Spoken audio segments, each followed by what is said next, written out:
From the much more gruesome and politically active inspiration for Robin Hood to the complete diaspora of organized crime, these are the most notorious criminal families in history. First are the Folvilles. Medieval England was a very chaotic place, and numerous criminal and militia groups popped up and began making mischief, to put it lightly. The Folvilles were an impoverished noble family that used their connections and meager wealth to gather a band of soldiers and begin robbing, extorting, and confining people to make their money. Their big claim to fame, though, is the significant amount of vengeance and political action they undertook, hunting down corrupt lords, or often the lords that tried to cut down on the Folvilles' corruption. They sided against the Despensers in the Despenser Civil War and made a habit of ransoming off nobles and justices. Despite their own wealth, they were often viewed as a Robin Hood-like family, hunting down corrupt nobles and lords. Next is the Italian Mafia. When referring to the Italian Mafia, we're talking specifically about the American Italian Mafia, because in Italy, they don't call it the Italian Mafia. It was by being brought to America that multiple different conflicting Italian groups were brought together under the title of Italian. The Italian mob, like most organized crime, was born out of poverty and racism, as they were not allowed to work the same jobs and given the same opportunities as local Americans. So the Italians banded together along with the criminals from Italy and formed the Mafia. The Mafia was insanely powerful, especially during the periods of the Second World War and the Prohibition era, but they exist and are active to this day. In fact, they were so powerful and influential that the United States secretly enlisted them to help crack down on spies, saboteurs, strikers, and smugglers during the Second World War. This helped them become the most powerful organized crime syndicate in America and led to a decades-long dominance of the American continent. Next is the Gavrieli family. As Jews from around the world were brought to the colonial state of Israel, they brought their own cultures, creeds, and yes, criminals. Moroccan, Russian, Georgian, and Arab Jews all had their own criminal syndicates, and all began actively working within and outside Israel. However, perhaps one of the most famous is the Gavrieli family. We don't know for 100% certain that the Gavrieli family are a syndicate, and so for my own legal protection, this is all alleged. But allegedly, Ezra Gavrieli was a powerful crime boss involved in significant racketeering, extortion, trafficking, and much more. His daughter Inbal Gavrieli would join the right-wing Likud party, gain a seat in the Knesset, and use her parliamentary immunity to shut down raids on her father's home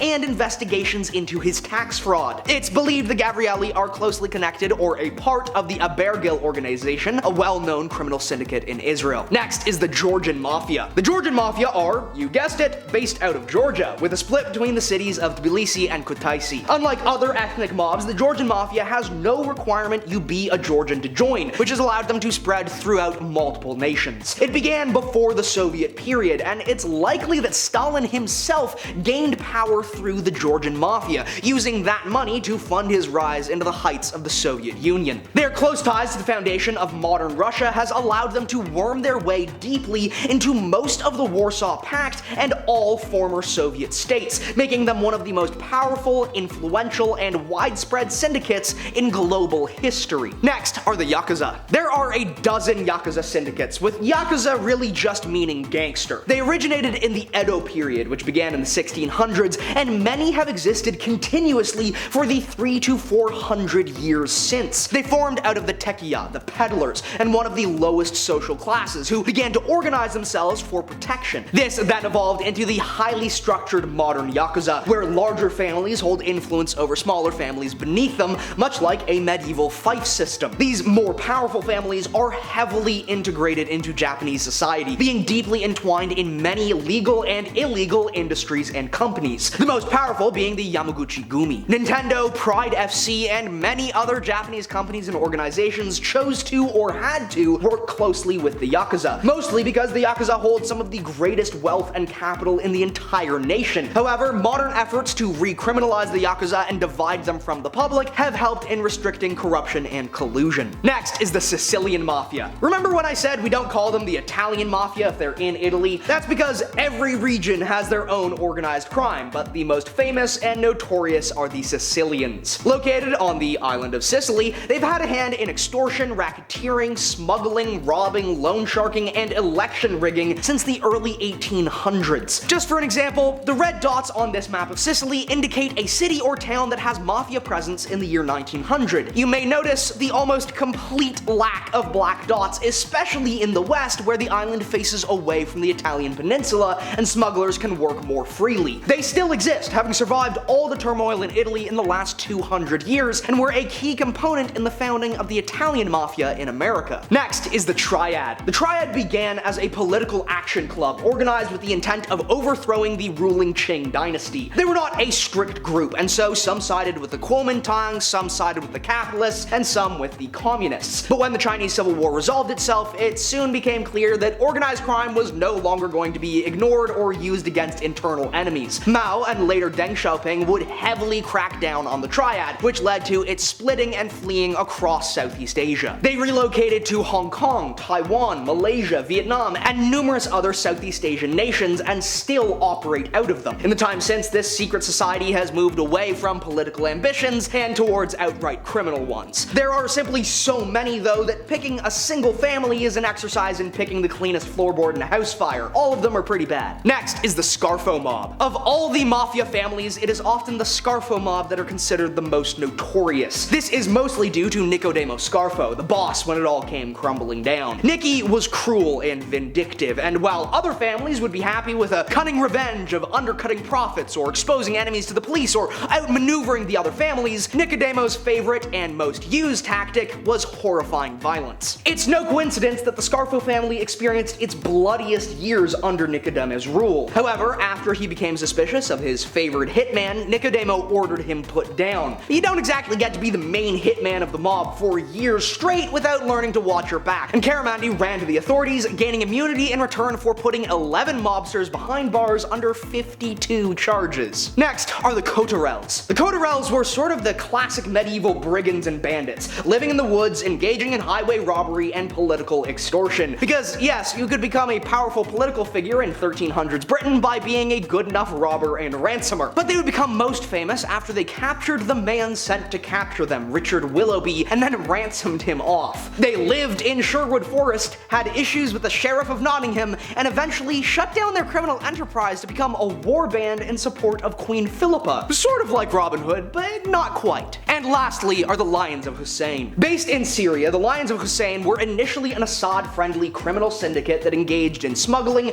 ransom, extortion, and theft. However, after the civil war erupted in 2011, the group moved more towards becoming a pro-Assad militia, but still maintained many of their criminal ties and made most of their funds through illegal means. However, after their founder's death in 2015, they reorganized and rebranded into the Lions of Hussein, a now explicit paramilitary in support of the Assad regime and Ba'athist party. Those were 10 notorious crime families in history. I hope you learned something, and I'll see you next time.